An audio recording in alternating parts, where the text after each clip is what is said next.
Bonjour, bienvenue dans la saison 2 du podcast EducCare. S'arrêter, prendre du temps pour soi, revisiter, questionner ce qui nous anime, nous inspire, changer de regard, retrouver l'essentiel au cœur de nos vies. Chaque premier lundi du mois, nous tenterons avec mon invité de vous emmener sur ce chemin. Pour tous, la reprise, la rentrée scolaire a une coloration ou un parfum particulier. Source de joie, d'excitation pour la nouveauté, les changements, les découvertes à venir, ou bien source d'appréhension, de peur au ventre, et entre les deux, une palette de ressentis en fonction de nos parcours respectifs. Chacun pourra s'y retrouver et en prendre conscience, une première étape pour mieux se situer dans la relation. Nous commençons cette année en retrouvant celle qui avait été la première à répondre à l'invitation en 2021, Véronique Gaspard. Bonjour Véronique. Bonjour Evelyne. Ravie de pouvoir t'accueillir aujourd'hui et puis surtout de pouvoir nourrir aussi un début d'année pour toutes nos communautés éducatives. Alors je le rappelle, tu es formée et certifiée en CNV, communication non violente, et plus que jamais, tu es déterminée à faire bouger les lignes du système éducatif en partageant au plus grand nombre une manière d'être en relation et de vivre la relation. Tu es également cofondatrice de Déclic CNV et Éducation et sur les traces de Marshall Rosenberg, le fondateur de la CNV. Alors en début d'année scolaire, la thématique de la relation école-famille est souvent abordée, reprise, revisitée, et nous avons parfois l'impression de maîtriser le sujet, d'en avoir fait le tour, ou au contraire, nous sommes démunis et insatisfaits quand nous mesurons l'écart existant entre nos intentions et les résultats obtenus. Alors, pour une première question, et je pense que je vais aller très très vite dans le vif du sujet, qu'est-ce qui fait que sans en avoir l'intention, nous générons des conflits qui le plus souvent nous dépassent, nous échappent et détériorent vraiment et profondément la relation? Merci pour cette première question. J'aime beaucoup cette notion d'intention qui est vraiment propre aussi à la communication non violente, de regarder avec quelle intention j'arrive dans la relation. Et moi, pour travailler avec de nombreux éducateurs, chefs d'établissement, enseignants, je ne croise jamais de personne qui ait des intentions autres que de vouloir vraiment créer du lien. Et moi, ce que la communication non violente m'a apporté, c'est la clarté des messages en fait que j'ai reçus à travers un langage conditionné et que j'ai reproduit sans en mesurer les conséquences. Et que dans la relation aux familles, il y a une attention particulière à porter sur les mots en fait qui sortent de notre bouche par habitude et qui peuvent générer vraiment des réactions inattendues. La communication non violente m'a mis en évidence combien les jugements faisaient partie de nos habitudes, au-delà même le fait qu'on s'en rend compte. Donc quand on parle de jugement, eh bien, je sais pas, moi, ça peut être du registre des interprétations, des comparaisons. Par exemple, on va accueillir un parent en disant « Ah, je suis ravie d'accueillir le petit frère ou la petite sœur de cet enfant aujourd'hui. Ah, j'ai vraiment des souvenirs extraordinaires. » Ou « Ah, je me souviens combien votre enfant était pitre. » Et déjà, il y a déjà une première rupture. Et puis, la plupart du temps, on se comporte dans notre système, et je dis bien notre système puisque j'ai été, moi, infirmière scolaire, avec des choses du registre des injonctions, des ordres, et que les êtres humains, ils apprécient d'avoir le choix, et que dès que je me positionne comme, je dirais, dans une forme de domination, le parent y perçoit ça. Et puis, il y a l'axe de la prise de responsabilité aussi, qui quelquefois nous échappe, où on a grandi dans un système qui ne nous apprend pas à prendre la responsabilité de nos émotions, de nos sensations, et on va accueillir les parents avec « je suis en colère à cause de votre gamin » ou « dépité parce que vous avez fait quelque chose ». Et donc les formations et les initiations en communication non violente nous amènent à être plus vigilants là-dessus, et puis surtout ça nous amène à mettre une attention particulière sur des besoins fondamentaux. Et que la notion de l'accueil, elle est essentielle. Et peut-être juste là, je vous inviterai à vous souvenir d'un moment où vous avez été accueilli, comme vous aimez être accueilli, et de vous souvenir ce que ça vous a fait, et puis de regarder c'était quoi les ingrédients, et puis d'un moment où vous avez été accueilli d'une manière qui a laissé une trace, en fait une mémoire, et de regarder c'était quoi les ingrédients en fait à ce moment-là qui vous ont manqué. Et que les premiers contacts en début d'année me semblent particulièrement essentiels pour générer après des relations qui vont être au service de l'apprentissage de l'enfant. Moi, j'aime me souvenir de ce proverbe africain qui dit qu'il faut tout un village pour éduquer un enfant. Et que quand on parle de coéducation, quand on parle de communauté éducative, c'est comment dans l'accueil des familles, je vais faire en sorte que le premier contact se passe au mieux de ce que je peux faire dans cet instant-là. Alors, merci vraiment de commencer par ça. De ce fait, tu es déjà allé sur ma deuxième question, puisqu'on parlait des besoins, mais c'était vraiment de se dire, et tu as parlé de l'accueil, donc le fait d'être accueilli, comment on l'est, et cette idée de mémoire est très intéressante, parce qu'on a aussi envie de reproduire quelque chose qui s'est bien passé, que ce soit avec les familles ou avec les élèves qu'on accueille. Alors, comment justement démarrer l'année dans de bonnes conditions, et quels seraient pour toi les besoins qui sont vraiment à respecter de part et d'autre pour favoriser dès le début un climat serein. Alors tu l'as un petit peu annoncé, amorcé, mais est-ce que tu pourrais avoir quelque chose de très précis en dehors de l'accueil? Vraiment, et puis peut-être de revenir sur ce que c'est qu'un besoin aussi, de quoi on a besoin, sachant qu'après il y a plein de moyens, on est bien d'accord, mais quel besoin peut avoir à la fois un chef d'établissement, un enseignant, et le parent et l'élève de l'autre côté? Comment on peut respecter ça? Alors du point de vue, je dirais, de l'institution, on s'imagine la coéducation, on s'imagine le soutien, et quelquefois, il nous manque les moyens. Et que pour moi, il est question dans un premier temps de prendre soin vraiment de la relation.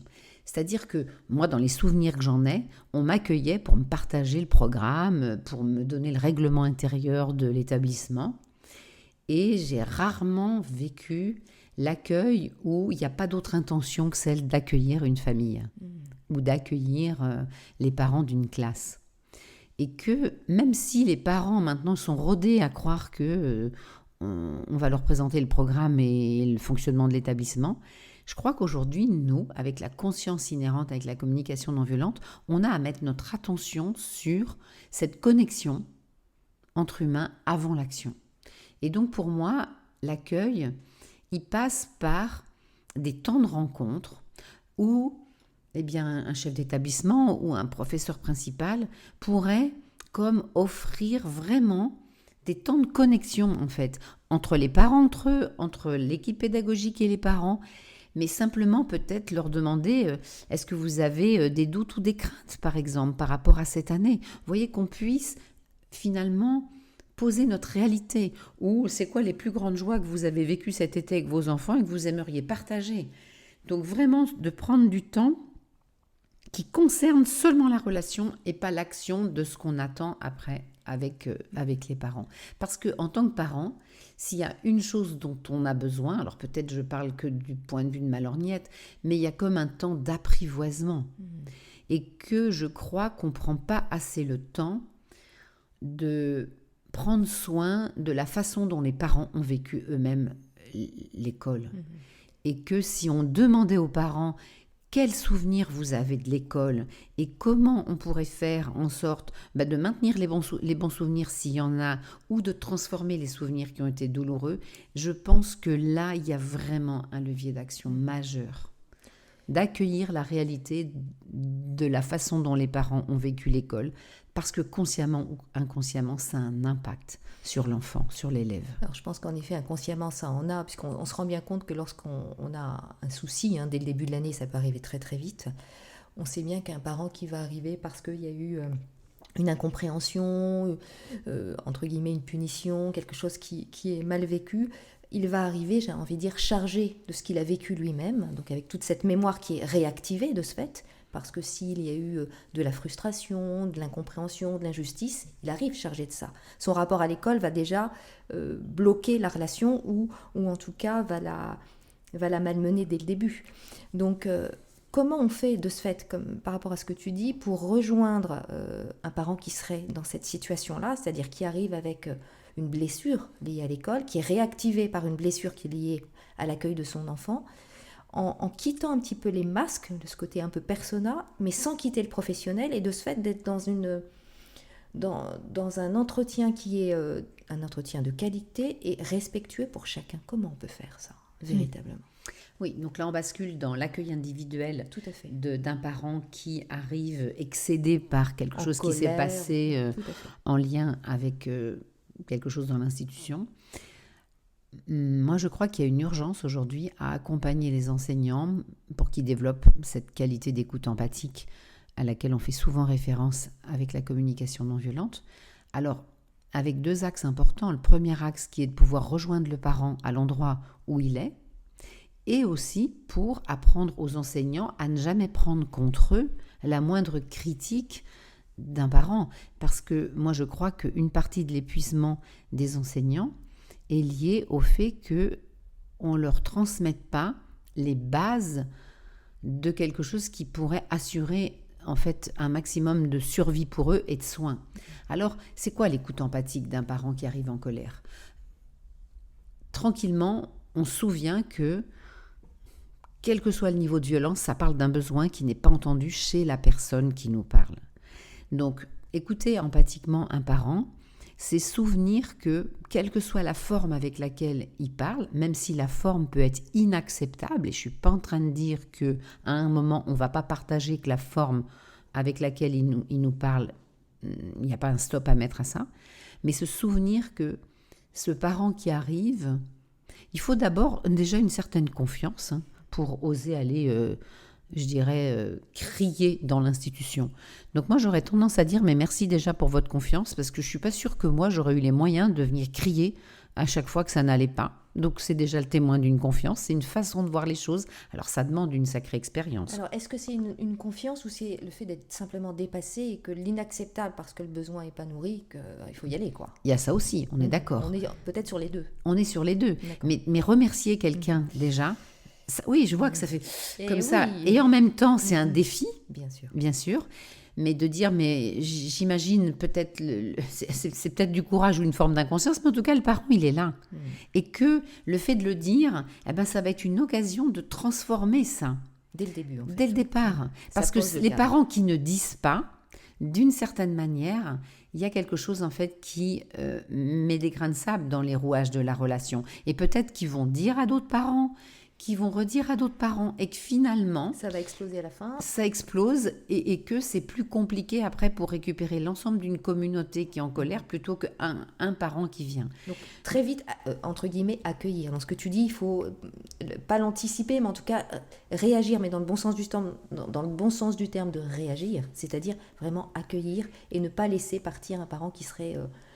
complètement démuni, en colère, frustré. Exactement. Et déjà, peut-être déjà dans la réunion de pré-rentrée, de dire si à un moment il y a le moindre accroc, s'il vous plaît, venez me le dire, même si ça prend une forme qu'on pourrait regretter après, je préfère que vous veniez me dire ce qui ne vous convient pas, plutôt que de le laisser traîner dans la relation. Et puis après, on va écouter ce que disent ce parent. Qu'est-ce que vous aimeriez que j'entende ? Est-ce qu'il y a encore autre chose que vous aimeriez que j'entende ? Alors, ça peut paraître fou. Moi, j'ai vu Marshall Rosenberg un jour dans une formation accueillir une participante qui était furieuse et il continuait de lui dire « Est-ce qu'il y a encore autre chose que vous aimeriez me dire ?» Et moi, je disais « Mais il est fou cet homme !» Et en même temps, un jour, j'aimerais savoir faire ça. Et donc, d'accueillir ce parent jusqu'au bout de ce qu'il a à dire... vider son sac, entre guillemets. Exactement. Et son cœur, d'une certaine manière. C'est ça. Qu'est-ce que vous avez sur la patate ? Est-ce qu'il y a encore autre chose ? Et quelquefois, dans l'expérience qui est la mienne, eh bien, le parent dit « mais merci tellement », alors que, d'une certaine manière, vous imaginez que vous n'avez rien fait, si ce n'est que vous avez fait le plus beau cadeau qu'on puisse offrir à un être humain, c'est d'être entendu jusqu'au bout de sa réalité. Et que... moi, je vois que quelquefois, ça suffit. Alors, ça demande d'être dans un espace très discerné pour celui qui écoute, d'inlassablement de ne jamais croire ce que l'autre raconte et le prendre contre soi. Et tu le dis, c'est ce qu'il se raconte. Mais oui. Ça, c'est important aussi de le redire. Oui. Et que l'axe majeur de la communication non violente, ça va être de faire ce lien entre l'émotion et un besoin qui n'est pas entendu. Et peut-être que quand l'enfant, comme tu disais, l'exemple là, il est puni, même si mon rêve, bien sûr, c'est de vivre dans un monde où on a transformé la punition dans quelque chose qui est du registre de la réparation. Mais supposons qu'il y ait une punition, peut-être que le parent aspire à de la justice, peut-être que le parent aspire à comprendre ce qui s'est passé.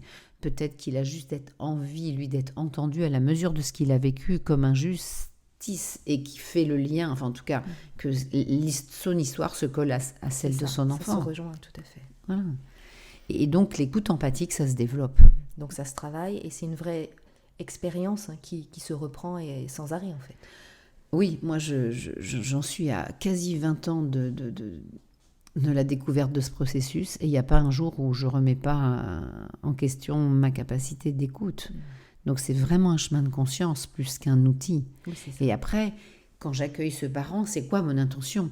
Est-ce que c'est d'asseoir une forme d'autoritarisme et de lui montrer qu'il n'a pas à me parler comme ça et qu'il a intérêt à rentrer dans les rangs ?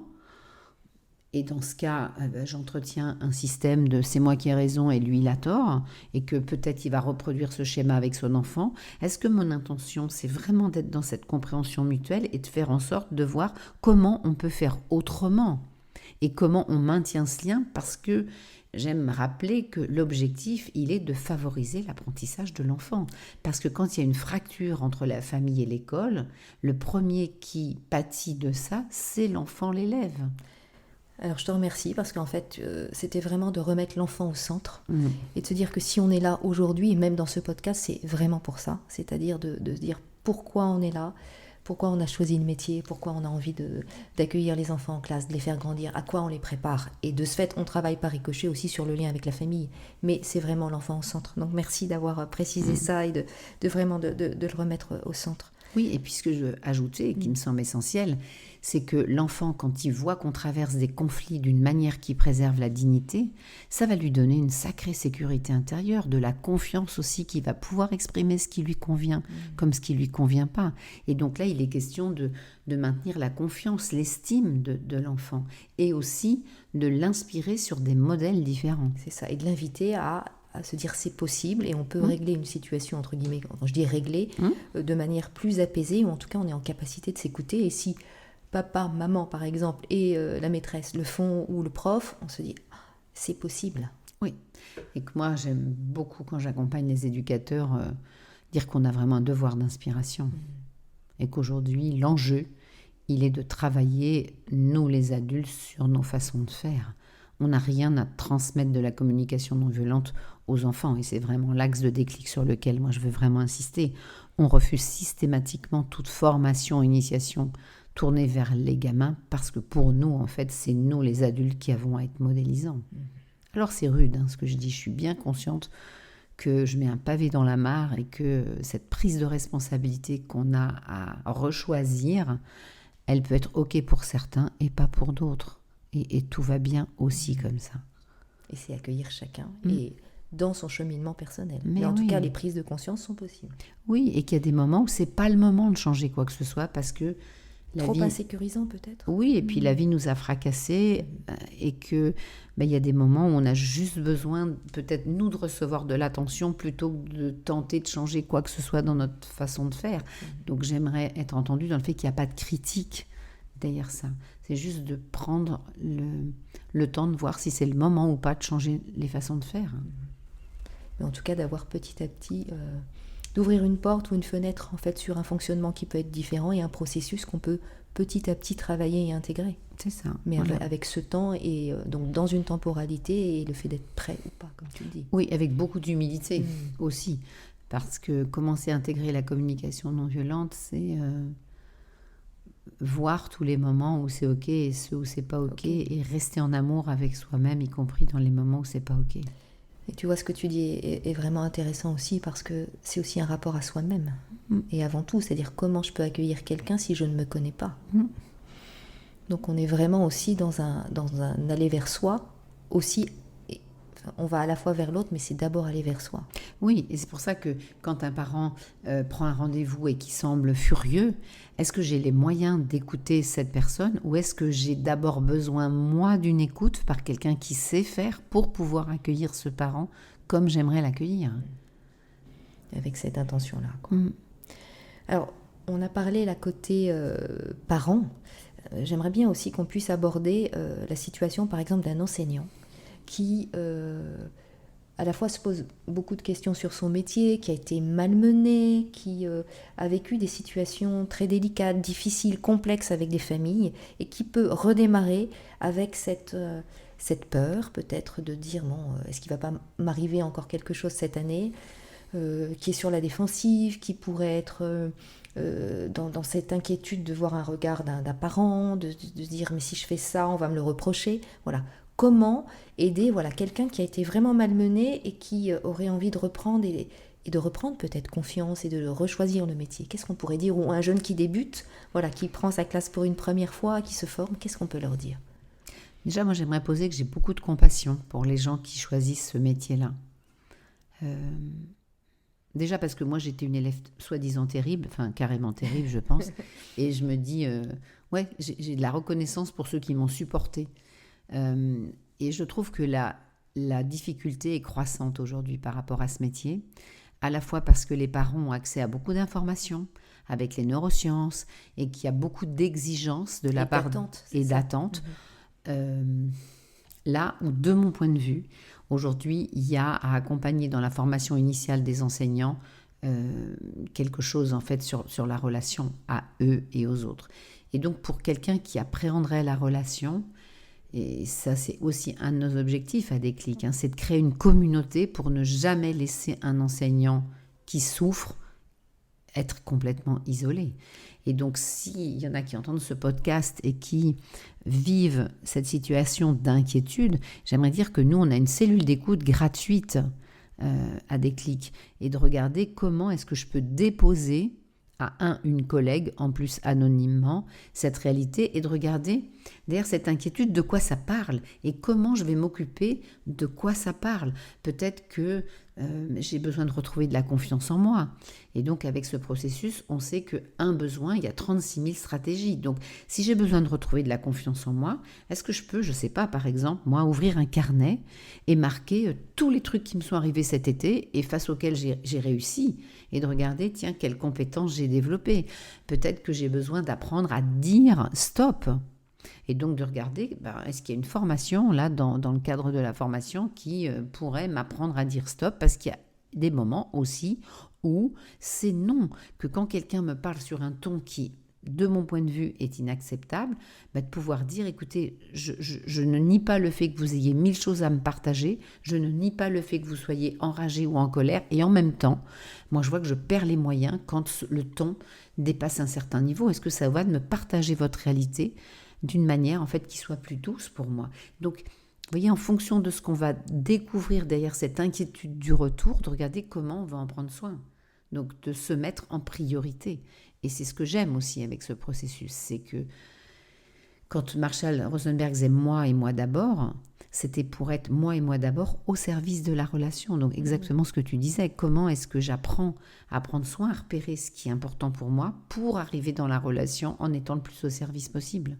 Et le plus apaisé possible si on le souhaite. En tout cas, essayer au maximum. C'est ça, avec les moyens du bord. Voilà, ouais. C'est ça, avec les moyens du bord. Eh bien, Véronique, merci beaucoup déjà pour cette première étape de ce petit essentiel autour de la rentrée et de l'importance qu'on nous souhaitons donner à la relation et les moyens qu'on peut développer pour pouvoir vivre cette rentrée dans les meilleures conditions. Merci pour ta confiance. Merci renouvelée. À toi. Alors, on remettra bien sûr en dessous du podcast des sites, des livres. On vous parlera d'un livre qui va bientôt arriver pour pouvoir vous aider, donc qui s'appelle « Développer les compétences psychosociales à l'école, oser la communication non violente ». Donc là, ça sera avec les éditions Canopée. On vous parlera de tout ça.